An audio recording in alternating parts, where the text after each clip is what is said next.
Bonjour, nous sommes le jeudi 11 décembre 2025 et le sujet est le retard concernant les nouvelles rames de TGV train à grande vitesse. La mise en service à nouveau retardée de 6 mois, donc ça apportera au total 2 ans de retard. Donc ce sera au 1er juillet 2026 normalement sur l'axe Paris-Lyon-Marseille. La mise en service des futures rames de TGV commandées en 2018 par la SNCF à Alstom est reportée au 1er juillet 2026 sur l'axe Paris-Lyon-Marseille au lieu de début 2026 a annoncé SNCF Voyageurs ce mercredi. N'oubliez pas de vous abonner pour plus de news nationales, européennes et internationales sur ce monde merveilleux dans lequel nous vivons. La ligne Paris-Lyon-Marseille sera la première à bénéficier de nouveaux TGV modernisés en 2026. Toutefois, la mise en service de ces futures rames, commandée à 115 exemplaires en 2018 par la SNCF à Alstom, est reportée au 1er juillet prochain au lieu de début 2026 a annoncé SNCF Voyageurs ce mercredi. Ce contretemps est dû à un retard de livraison des rames de la part du constructeur ferroviaire Alstom, a indiqué à l'AFP le PDG de SNCF Voyageurs, Christophe Fanichet, et à des délais d'homologation. Il porte à 2 ans le retard total de mise en service de ce train, connu sous le nom d'Avelia chez Alstom et rebaptisé TGV-M par la SNCF, qui devait initialement se lancer sur les rails français pour les Jeux Olympiques de 2024. Ces rames sont conçues et fabriquées sur le site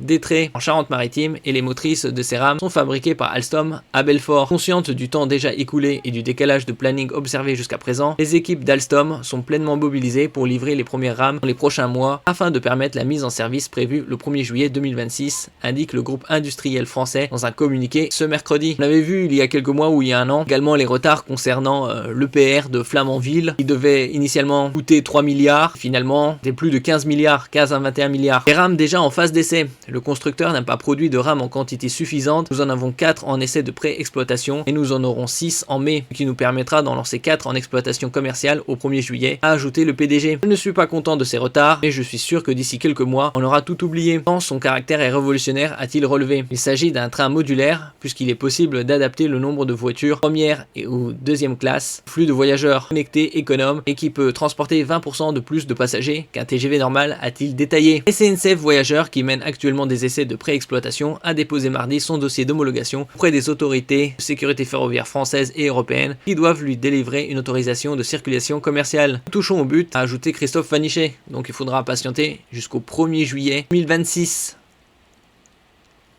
Merci pour votre écoute et à la prochaine.